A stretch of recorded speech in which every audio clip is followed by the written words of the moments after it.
Hello दोस्तों, स्वागत है आप सबका हमारे YouTube चैनल पर।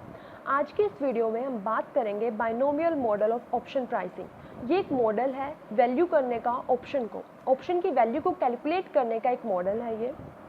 ये जो मॉडल है वो डेवलप किया गया कॉक्स, रोस एंड रॉबिन्सन के द्वारा इन 1979 एंड ये जो पूरा मॉडल है वो बाइनोमियल ट्री के कंसेप्ट के ऊपर बेस्ड है।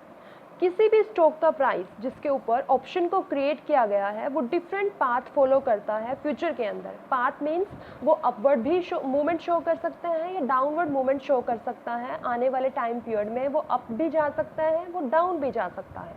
तो वो डिफरेंट पाथ जो स्टॉक का प्राइस फॉलो करता है वो एक डायग्राम को फॉर्म करता है, जिस डायग्राम को हम किस नाम से जानते हैं, binomial tree of future stock price. ये जो मॉडल है वो इन्वेस्टर को एक टूल प्रोवाइड करता है इवेल्युएट करने का, ऑप्शन को इवेल्युएट करने का डिफरेंट टाइम पीरियड पर। सपोज अगर मेरा ऑप्शन है उसकी जो एक्सपायरी पीरियड है वो 3 मंथ्स है, तो इन 3 महीनों के अंदर मैं डिफरेंट टाइम पीरियड पर अपनी ऑप्शन की वैल्यू को कैलकुलेट कर सकती हूँ इस मॉडल की हेल्प से एंड डिटरमाइन कर सकती हूँ कौन सा टाइम मेरे लिए बेस्ट रहेगा अपने ऑप्शन को एक्सरसाइज करने के लिए। तो ये मॉडल जो है मल्टीपल टाइम पीरियड को कंसिडर करके चलता है एंड ये एक टूल है इन्वेस्टर के लिए इवेल्युएट करने का स्टॉक ऑप्शंस को। इस ट्री के अंदर मानकर चलते हैं कि 2 पॉसिबल आउटकम होते हैं, या तो प्राइस जो है वो किसी भी स्टॉक का वो अपवर्ड मूवमेंट शो करेगा या फिर वो डाउनवर्ड मूवमेंट शो करेगा। किसी भी ऑप्शन को वैल्यू करने के लिए इन्वेस्टर को 3 चीज़ों का पता होना चाहिए। करंट स्टॉक प्राइस का मतलब है मार्केट के अंदर उस स्टॉक का क्या प्राइस चल रहा है। स्ट्राइक प्राइस को हम दूसरे नाम से जानते हैं exercise price. Strike price and exercise price जो है वो सेम है। और स्ट्राइक प्राइस क्या होता है, वो प्राइस जिस पर जो होल्डर है एंड जो राइटर है वो दोनों एग्री हो गए हैं ऑप्शन को एक्सरसाइज करने के लिए, उसे हम बोलते हैं स्ट्राइक प्राइस। और third, expiration date of option, मतलब कब हमारा ऑप्शन जो है वो एक्सपायर हो जाएगा, उसका टाइम पीरियड कितना है। तो ये 3 थिंग्स अगर इन्वेस्टर को पता है तो वो वैल्यू कैलकुलेट कर सकता है ऑप्शन की with the help of this model. अब हम अजम्पशंस देखते हैं इस मॉडल की। ये मानकर चलता है फर्स्ट अजम्पशन के अंदर कि 2 ही पॉसिबल आउटकम है, या तो प्राइस जो है मूव करेगा अपवर्ड या फिर प्राइस जो है मूव करेगा डाउनवर्ड। नेक्स्ट अजम्पशन क्या आती है कि जो प्रोबेबिलिटी, इसके अंदर हम एक प्रोबेबिलिटी का कंसेप्ट यूज़ करते हैं कि अपवर्ड जाने की कितनी प्रोबेबिलिटी है एंड डाउनवर्ड जाने की कितनी प्रोबेबिलिटी है। तो जो प्रोबेबिलिटी है वो पहले से ही एज्यूम होती है कि अपवर्ड जाने की प्रोबेबिलिटी इतनी है और डाउनवर्ड जाने की प्रोबेबिलिटी इतनी है। थर्ड अजम्पशन में क्या बोलता है कि इन्वेस्टर को 3 थिंग्स का पता होना चाहिए। करंट प्राइस जो मैंने पहले बताया, current stock price, exercise price and the expiration date of option. Current stock price को हम डिनोट करते हैं एस से।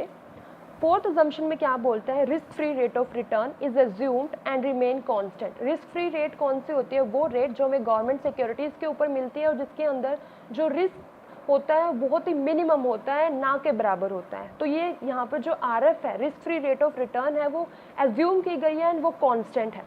फिर उसके बाद हम देखते हैं कि मॉडल जो है वर्क कैसे करता है। एक सिंपल से एग्जांपल से स्टार्ट करते हैं। सपोज कि हमारा जो करंट स्टॉक प्राइस है, मार्केट के अंदर जो प्राइस चल रहा है किसी स्टॉक का, वो ₹60 है एंड ये एक्सपेक्टेशन लगाई जा रही है कि या तो प्राइस जो है मूव करेगा 10% अपवर्ड या फिर प्राइस जो है मूव करेगा 10% डाउनवर्ड। अगर प्राइस जो है अपवर्ड मूवमेंट शो करता है, 10% से अपवर्ड मूवमेंट शो करता है, तो प्राइस जो है फ्यूचर के अंदर कितना हो जाएगा, 60 का 10% 6, 60 + 6 दैट इज 66। मतलब फ्यूचर के अंदर प्राइस जो है अगर अपवर्ड मूवमेंट शो करता है 10% से, तो प्राइस जो है वो 66 हो जाएगा। लेकिन अगर प्राइस जो है वो डाउनवर्ड मूवमेंट शो करता है तो प्राइस कितना हो जाएगा, 60 का 10% 6, 60 - 6 दैट इज 54। तो करंट जो स्टॉक प्राइस हो जाएगा फ्यूचर के अंदर वो कितना हो जाएगा, 54।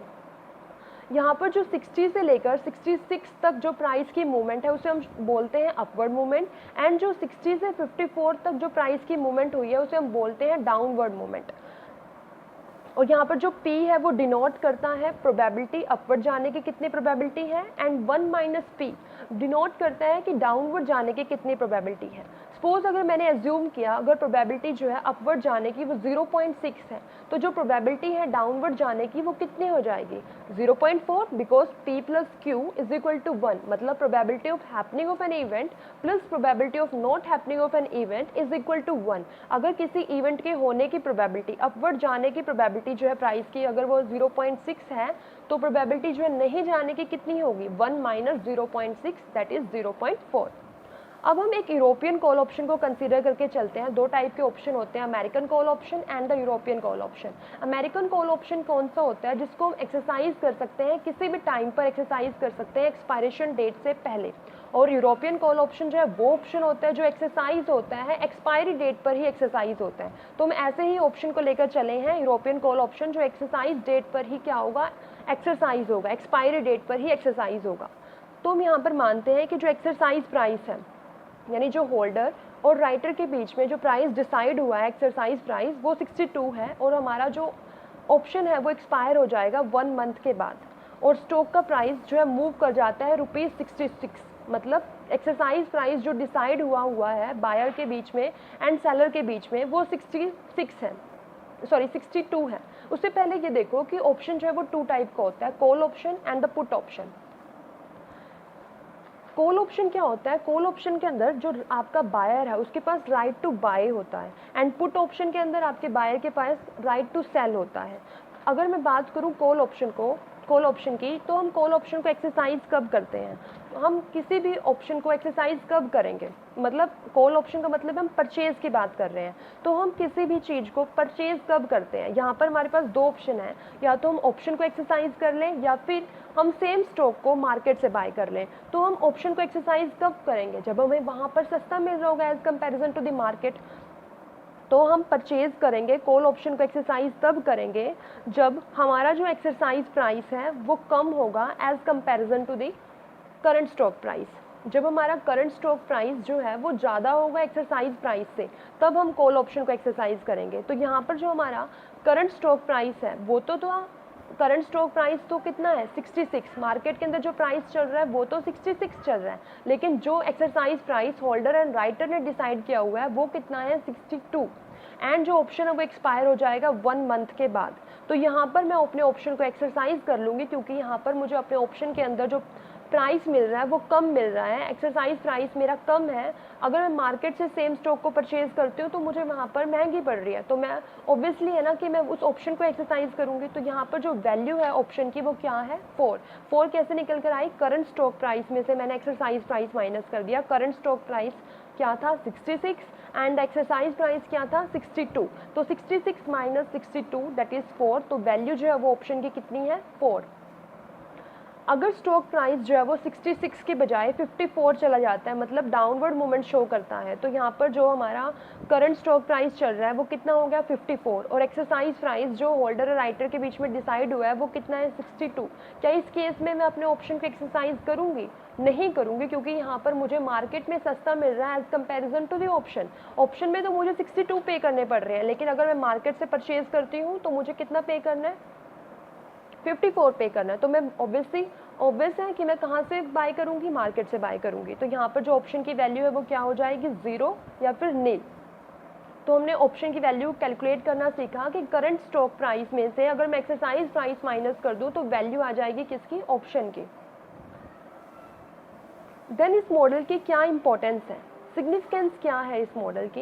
ये मॉडल बहुत ही सिंपल है। अगर हम कंपैरिजन करें दूसरे मॉडल से, इसका कंपैरिजन करें ब्लैक-स्कोल मॉडल से कंपैरिजन करें, तो ये जो मॉडल है वो सिंपल है। ये इन्वेस्टर को अलो करता है कि वो डिटरमाइन कर सकते हैं, बेस्ट प्राइस डिटरमाइन कर सकता है अपने ऑप्शन को एक्सरसाइज करने के लिए। सपोज अगर मेरा जो ऑप्शन का एक्सपायरी पीरियड है वो 3 मंथ्स है, तो 3 मंथ्स के अंदर मैं डिफरेंट टाइम पीरियड पर ये देख सकती हूँ कि क्या प्राइस चल रहा है, एंड जहाँ पर मुझे लगता है मुझे प्रॉफिट ज़्यादा होगा, मैं वो प्राइस जो है वो क्या कर सकती हूँ, उस प्राइस पर एक्सरसाइज कर सकती हूँ अपने ऑप्शन को।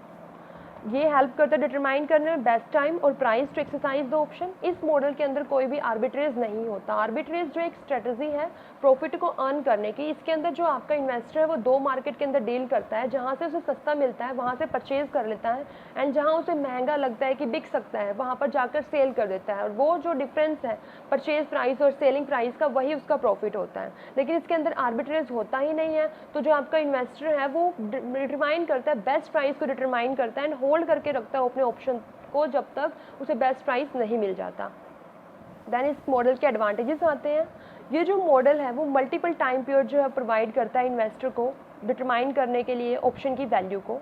ये मॉडल जो है मोर एक्यूरेट किसके लिए है? अमेरिकन स्टाइल ऑप्शन, क्योंकि एक्सपायरी जो यूरोपियन ऑप्शन होता है उसको तो हम एक्सरसाइज करते हैं एक्सपायरी डेट पर, लेकिन जो अमेरिकन स्टाइल ऑप्शन है उसको तो हम कभी भी एक्सरसाइज कर सकते हैं, एक्सपायरी डेट से पहले कभी भी, या फिर एक्सपायरी डेट पर भी हम एक्सरसाइज कर सकते हैं। तो ये मॉडल जो है ज़्यादा बेटर किसके लिए है? अमेरिकन के लिए, क्योंकि जब हमें बेस्ट प्राइस मिल जाएगा तभी हम ऑप्शन को एक्सरसाइज कर देंगे। जो इन्वेस्टर है वो एज्यूम कर सकता है डिफरेंट प्रोबेबिलिटी, जैसे मैंने प्रीवियस एग्जांपल में मैंने पढ़ाया कि 0.6 हम प्रोबेबिलिटी लेकर चले थे अपवर्ड जाने की एंड डाउनवर्ड जाने की 0.4, तो हम इसको ना चेंज कर सकते हैं। ये नहीं है कि एक टाइम पीरियड के लिए मैं कुछ और मान सकती हूँ, दूसरे टाइम पीरियड के लिए कुछ और मान सकती हूँ, कॉन्स्टेंट नहीं है, इसको मैं चेंज कर सकती हूँ, इस प्रोबेबिलिटी को हम चेंज कर सकते हैं। देन आते हैं डिसएडवांटेजेस। डिसएडवांटेजेस के अंदर क्या है कि ये जो मॉडल है बहुत ज़्यादा टाइम कंज्यूमिंग है, इसकी कैलकुलेशन जो है वो बहुत ज़्यादा लंबी होती है, टाइम लग जाता है कैलकुलेट करने में। अगर मुझे बहुत सारे ऑप्शंस को एक ही टाइम पर वैल्यू करना है तो टिपिकल हो जाता है, क्योंकि कैलकुलेशन लंबी होती है। सेकंड, जो एक्चुअल प्राइस है स्टॉक का वो डिटरमाइन किया जाता है मार्केट फोर्सेस के बेसिस पर, ना कि फॉर्मूला के बेसिस पर। मैं उम्मीद करती हूँ आपको ये वीडियो पसंद आई होगी और आपको ये बाइनोमियल ऑप्शन प्राइसिंग मॉडल अच्छे से क्लियर हो गया होगा। Thank you.